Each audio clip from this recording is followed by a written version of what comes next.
So even though your life may be absolutely amazing at this point in time, it would be a good idea to get into some good habits to counteract the times where life isn't so great. You don't rise to the challenge, you drop to the level of your training.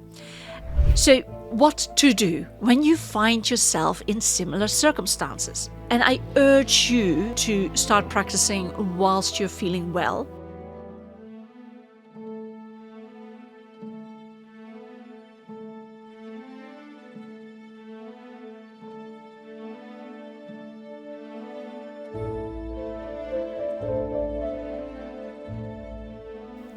Good morning, good afternoon, good evening, wherever you are in the world. Welcome to the Quality of Life Quest. My name is Anneke. And today we're going to talk about the ups and downs of life and what that does to the quality of your life. Let's start with a disclaimer. This is not medical advice. If you've got a problem that is either prolonged or pressing, then please go to a medical professional. Prolonged is if it keeps on going for about 2 weeks, depending on what source you're looking at. When the down side of your life goes on for 2 weeks, where you don't eat properly, you're not engaged in life,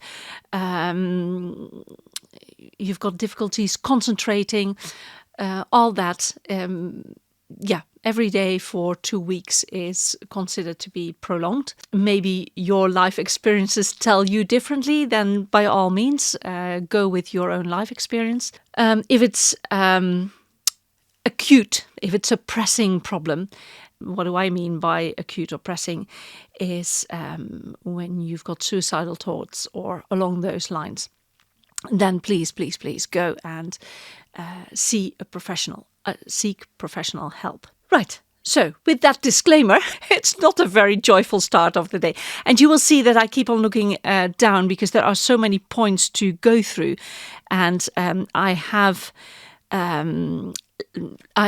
made a list. So for the people who are watching me on YouTube, you will see that I keep on looking down. It's not how I normally do talks. Usually I go by bullet points, but there are so many here that I had to make more notes.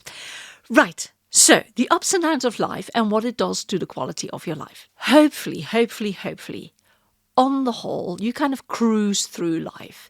Yes, there are some ups and yes, there are some downs, but overall, your life is pretty good. Now, if your life is absolutely amazing, please celebrate, because it will get bad at some point in time. There are two certainties in life that's said to be death and taxes. But for the going to getting tough, there are more things like disease or divorce or disaster, to name just a couple. So even though your life may be absolutely amazing at this point in time, it would be a good idea to get into some good habits to counteract the times where life isn't so great. And I say counteract. Counteract might not be the right word. Maybe the right word is being able to cope with. Why? Because when disaster strikes, you do not rise to the occasion, you sink to the level of your training. So I'll say that again. When disaster strikes, you don't rise to the challenge, but you sink to the level of your training. Now, this quote is quite often attributed to a Navy SEAL, an anonymous Navy SEAL, as far as I can find. But it isn't. It's slightly altered, and the original attribution is to the Greek poet, and I might butcher this name. I'm really sorry for the Greek. Archilochus. Whatever his name is, it's not a new concept. The ancient Greeks knew about this already. So you don't rise to the challenge, you sink to the level of your training. So you might be cruising along, and of course, why do I make this video now? Because of course something happened to me, and that kind of gave rise to this whole episode. So for me, one of those incidents of life's not going that great is when I last went to the Netherlands to visit my family and friends over the new year. It had been quite an exhausting time leading up to that, which is fine, everyone expects that around Christmas. And then the driving was very tiring because there was a lot of mist or fog or whatever the correct meteorological term is. It was difficult driving. It was very intense driving, all the way from here to Dover, and then when we arrived on the other side in Calais, it was all the way along the coast up to where you turn off to go inland into Belgium. It was difficult driving conditions as well. So when I arrived in the Netherlands, I was really, really tired and exhausted, and that's fine. I'm usually not quite fresh when I arrive. It's a 12-hour trip door to door. If it's if everything goes fine. If it's not going to plan, then of course it takes longer. So that's fine. The whole week was packed with visiting family and friends, and if we had some time or energy left, we would do some activities. So we were looking forward to go skating, which is quite difficult to do in Great Britain, but in the Netherlands there are several skating rinks, so we were looking forward to that. As it turned out, nothing of that happened. So I got ill on New Year's Eve, felt slightly better on the 1st of January, but wasn't going to go anywhere. And the 2nd of January is my birthday. And on the 2nd of January, we were going to see my mum in the morning. And we already had planned to see my uncle, who was, basically, he was dying. And we were going to say goodbye to him. On our way to see my mum, we got a phone call saying, well, actually, she's just had a mini stroke, a TIA. So it's better not to go there now because, they're doing their checks and whatever it is they do. So it's best to not go and stay out of the way of the procedures they're doing, which is fine. It's not what you want to hear. But okay, we went with that thing. We had an early lunch and then we went to see my uncle. And that was a very, very emotional visit. He didn't want to die. He had such zest for life. He just did not want to die. And over his life, he's had so many things thrown at him. All sorts of problems, and he always conquered them with grace. And he was just, this time around he couldn't see how he was going to survive this, and the prognosis was really, really bad. So we said goodbye, and that was tough. From there, we went to see my mum, which was kind of all right. She was sitting in a wheelchair. She recognized us. She was asleep, so when she woke up, she recognized us.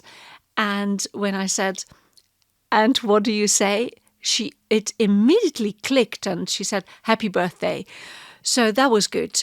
We had tea with cake and had a really nice visit, be it short. Given the circumstances, it was also emotional. It's not what you want, It was good to be there. It was good to have the time. And you want to see your parents alive and vibrant, and it wasn't that. And then we went home. It was arranged already that we were going out for a meal with my brother and his family. The restaurant had been booked and we were going to go ahead with it. And we had an amazing meal and we had a lovely time. The food was great. The company was lovely. And we really, honestly had a good time amongst ourselves. So the contrast in the day was big. It's possible to have a bigger contrast in the day, but the contrast within that day was already very big. I'll skip a couple of days. Lots of things happened and didn't happen. But I'll say about driving back. Driving back was very interesting for me. It was troubles at the border. It was on the other side when we came into Great Britain. A light on a warning light in my car lit up, and it told me that I had to drive really carefully to the nearest service station. Well, the service station is in Herefordshire, so that's quite a drive. And it was Saturday afternoon, so nothing was going to be open anyway. So I dropped my daughter off so she could go home in London, and then when I left the motorway, the temperature was around freezing, and I was going to go on minor roads. The road was wet, and they had predicted snow. So I drove really, really, really slow in order to get home rather than end up in hospital. So that's all good, It was an interesting week, and I was okay. The next day, I stayed in bed most of the time and watched YouTube videos and did some knitting and nothing in particular, which is, my normal kind of thing when I come back from the Netherlands. I always need to decompress. But I wasn't quite feeling it, that there was something off. And on the Tuesday evening, my uncle indeed passed away. And I got word on Wednesday. And life wasn't happening. It was not happening. Let's see. So when I say life isn't happening, for me, that means I could cry at the drop of a hat. I felt out of sorts. I couldn't do anything. There were other things playing in the background that weren't happening either, and it just didn't flow anymore. And of course, I can give myself some grace, but it wasn't right. I had a good cry. I called my daughter, had another good cry, which it gave a bit of relief, but it wasn't there. It just wasn't there. And for me, because I know myself, and I urge you to know yourself, to know when to do what, I, for myself, knew that it was a slippery slope leading to thin ice. So there I go. You don't rise to the challenge, you drop to the level of your training.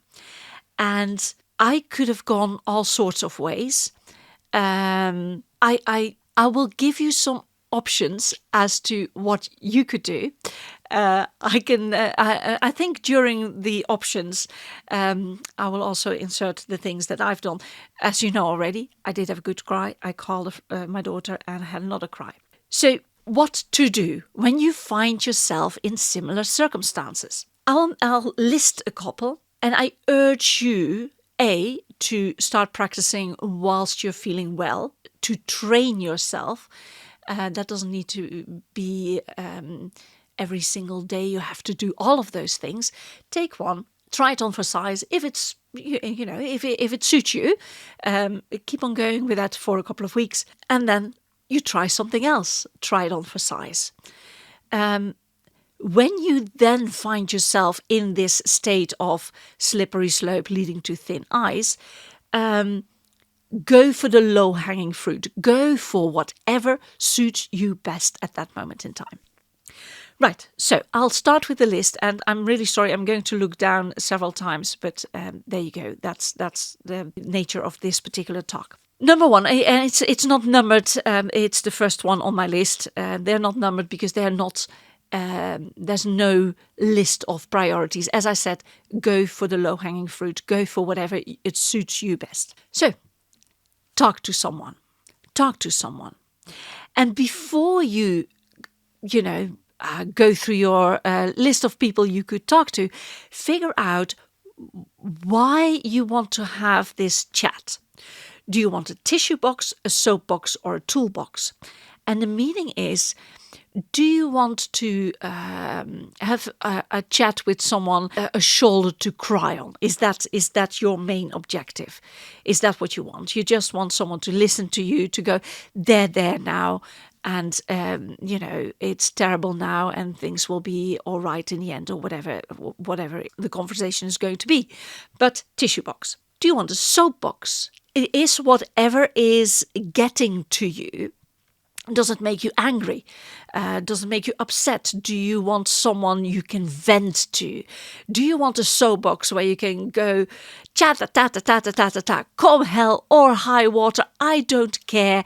Is that what you want from that particular conversation? Or do you want that conversation to be a toolbox? Do you want to call someone who's going to listen to you without judgment, hopefully, and is going to offer some sage advice? Is that what you want? And out of those three, if you do have a list of people you could possibly call, you have to call the right person for the right for the right purpose, if that makes sense. So there's that. Talk to someone. The downside of this is that, of course, you need access to some people you could talk to. I do realize that some people have got a very limited amount of family and friends, and or some of the people might be up to the neck in the same problem. For example, my uncle actually passed away, and the immediate family, they are, up to the neck in grief, but also having to arrange the funeral and everything that goes with it. So you're not going to call them, to support you. If anything, you would call them to support them. And I would urge you to make clear at the beginning of a conversation, once you do phone someone, that at the beginning of the conversation you make clear why it is you're calling that person and what you expect from that person, because there can be judgment and there can be misunderstanding, especially when people start giving you advice and that's not particularly what you want. The last thing you would want is to get into an argument with a friend or family. Right, so that's talk to someone. Next one, have a good cry. Having a good cry can act like a safety valve on a pressure cooker. It can be an emotional release. It can be very cathartic.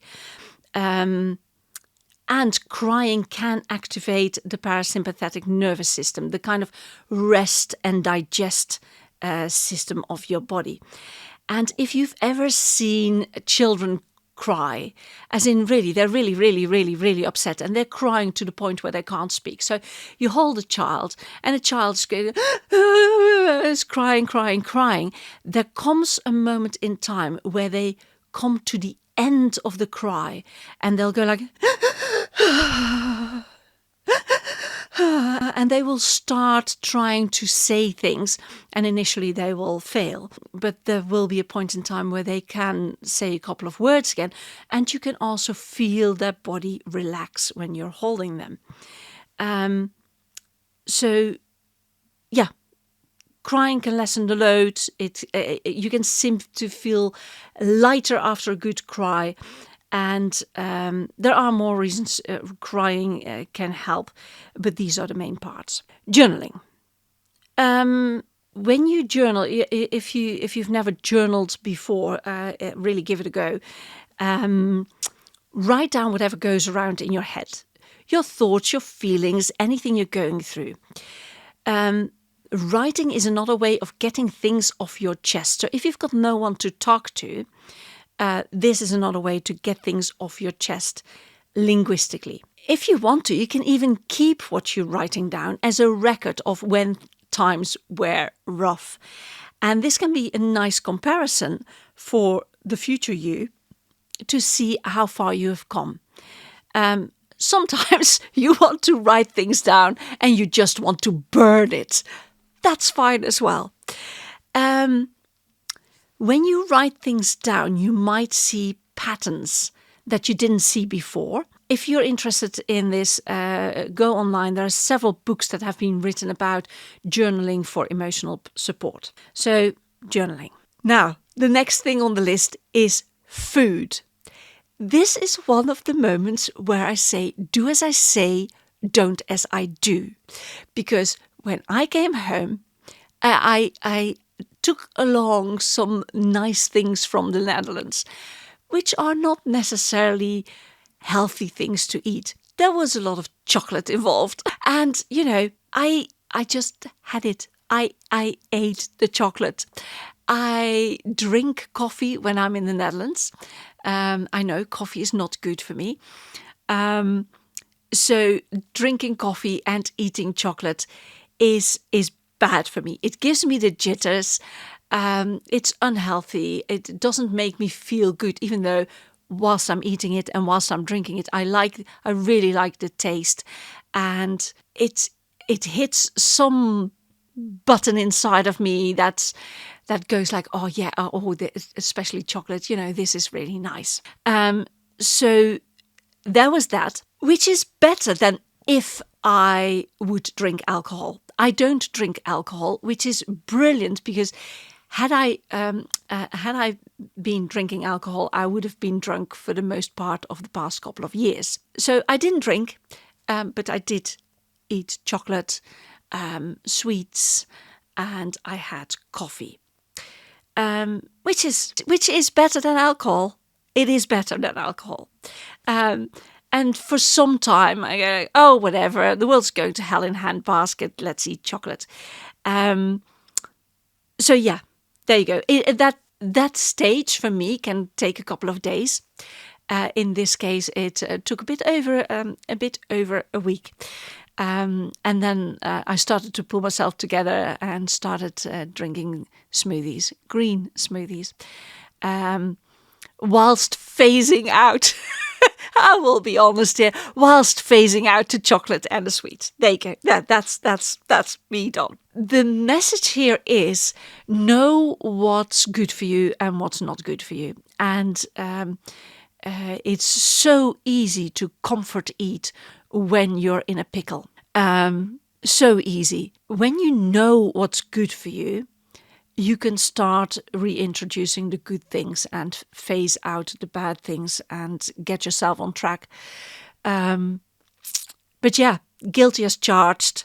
I wouldn't judge anyone on anything anyway, but I definitely cannot judge anyone on eating nice food when you're not feeling very, very well.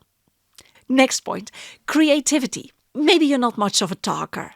Maybe you're not much of a writer, but you're really good at expressing yourself in a different way, creatively. Maybe you want to punch some clay, throw some paint on a canvas, hammer on an anvil, play some music. The possibilities are endless. Maybe a good tip could be to let go of the outcome. So if clay is your medium, and you want to just work with it, get your whatever, your frustration out or your emotions out or whatever it is that got you down. Don't expect to create a masterpiece. Just do. It's about the doing, not the outcome. If there's a nice outcome, absolutely amazing. But if not, then that is fine as well. As I said, I've gone through a couple of years of rough patch, and one of my things is knitting. I can do all sorts of needlework, but knitting is more or less my go-to. And I had some yarn, and I was just knitting around. I was knitting a sweater, but the main thing was knitting around. That particular sweater, I think I started it 5 times. So I ripped it back 4 times, and the 5th time ended up with a sweater. And that was not important. It wasn't important that I ended up with a sweater. The main thing was to keep my hands busy, to engage a tiny bit of my brain, because I couldn't comprehend difficult patterns at the time. It was just about going round and round and round in circles, have my hands busy, and kind of clear my brain. So figure out whatever that is for you. What is your equivalent of expressing yourself creatively so that you can let off steam? And who knows, maybe you do end up with a masterpiece. That's amazing. Next point, breathing. Loads of books have been written about breathing. It's quite amazing how they can find out even more things about breathing. It pays to add a breathing exercise into your daily routine anyway, whatever your emotional state. And it would be one of the things I would advise someone to keep up. In the beginning, I said, just try this for a couple of weeks, try that for a couple of weeks. Breathing exercises, they can be really, really beneficial. Breathing is the quickest way I know of to get a grip on your state of being. Also, you have to breathe. You have to breathe all the time. It's free, so no expense involved. And yeah, breathing techniques work on your state of being. Find some techniques that work for you. And if nothing else, take a deep breath in and out. Take a deep breath in and out. And keep on doing that until you feel yourself calming down far enough to come up with the next step. Yeah? And if you want to pause the recording here to do that a couple of times, by all means, go for it. It's the easiest way to calm yourself down. You know how people say, calm yourself down, which doesn't usually help because they say it in a very stressful way. And this is one way you can calm yourself down. Next thing on the list, time in nature. Now, this can be as easy as sitting outside. You can take it for to the next level and go for a walk. That's not necessary. It's just sitting down in a chair in the middle of nature would be amazing and has various benefits. It generally reduces stress and improves your mood. It increases the feeling of calmness and well-being. And it provides a change of scenery that can reduce mental fatigue. This may not be possible in certain weather conditions, and it may be a challenge to find a natural setting if you live in a very built-up area. Most cities do have some parks somewhere, and I do realize that they can be quite busy. Yet have a go at trying to find a piece of nature nearby, and try to go away for a weekend maybe. When you're in the trial stage of, let's try this technique on for size, or let's try that technique on for size. If you do live in a build-up area, maybe you can go away for a weekend, maybe not to the middle of nowhere, but somewhere in nature, where you can try if that's for you, if that helps you with your state of mind. Next one on the list is sleep. Right, so sleep is very, very, very important, and more research is being done for sleep. And I think the general consensus is that you should always try to create a healthy sleeping habits. Some people call it sleeping hygiene. For me, that's got weird connotations in my head. So let's say sleep habits. Have a consistent sleep schedule. Go to bed the same time every evening and get up at the same time every morning, if at all possible. Of course, there are shift workers and the like, but if you're not in that group, try to be consistent. Also reduce screen time in general, but especially before you go to bed. So no screen time before bed. Maybe read a book, do something relaxing. It's the wrong color. So it's a kind of blue light, and the blue light keeps you awake. And also create a restful environment, whatever that means to you. So maybe for some people, that's a completely empty bedroom with just a bed. They find that relaxing. For me, I would find it a bit stressful. I prefer there to be some things, maybe not quite as much as I've got in my bedroom at the moment, but I like there to be stone and wood and fabrics and some nice pictures and, a nice view out of the window. Yeah, so whatever it means to you. So sleep. When you sleep well, it improves your mood, it improves your cognitive function, and it helps manage stress and improves resilience, which is what we're after in this particular scenario. The next one is an interesting one because you actually have to do something. It's physical exercise. Exercise releases endorphins. They are the natural feel-good hormones in your body. And exercise is said to reduce symptoms of anxiety and depression, improve sleep and overall health. Well, it improves sleep because you're just knackered. And it enhances self-esteem and resilience. I would say it enhances self-esteem when it's going well. When things are, when I'm trying to exercise and it's not going very well, it doesn't really improve my self-esteem. But on the whole, when I have been struggling for a while and I then succeed, it enhances my self-esteem. Yes, that's true. Motivation can be a problem, especially when you are in a down part of your life, which is one of the reasons this one would be a really good one to do on a weekly basis anyway.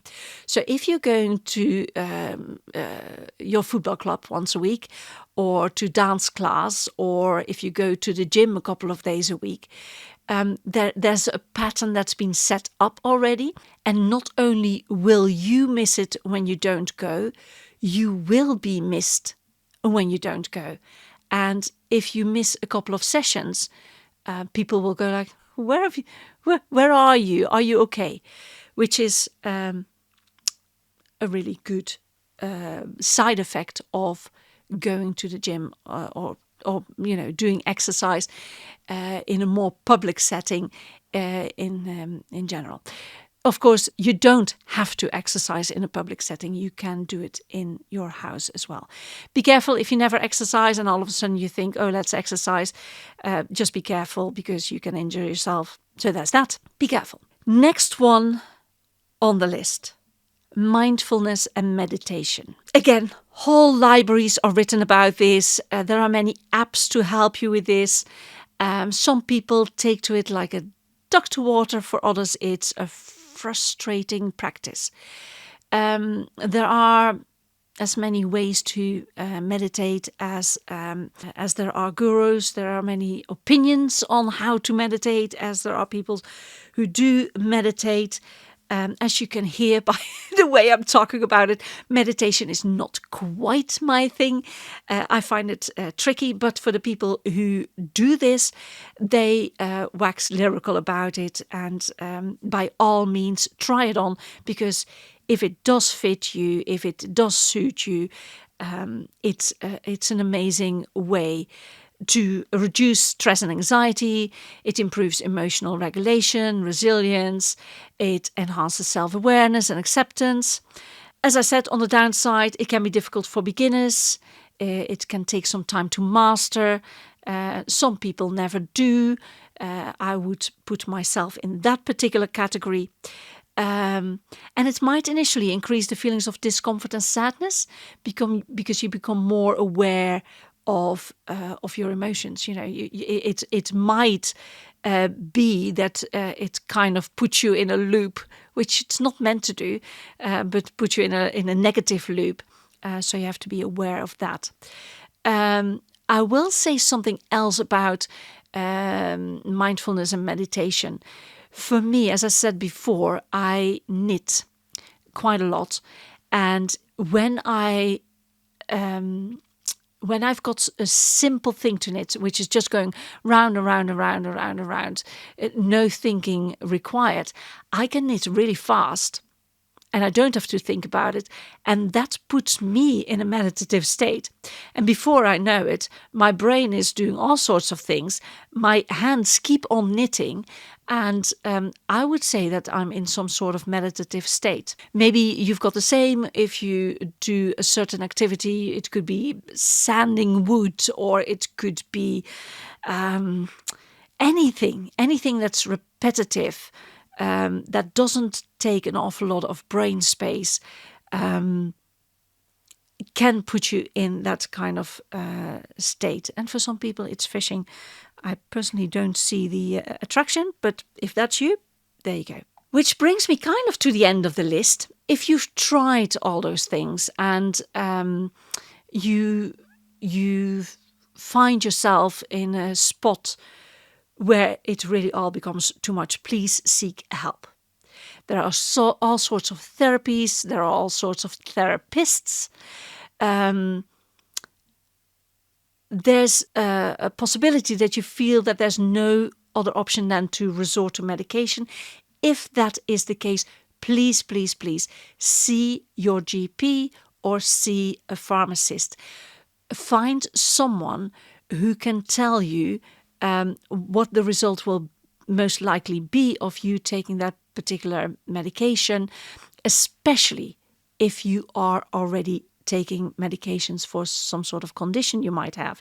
You want to know what the interaction of the various medications are.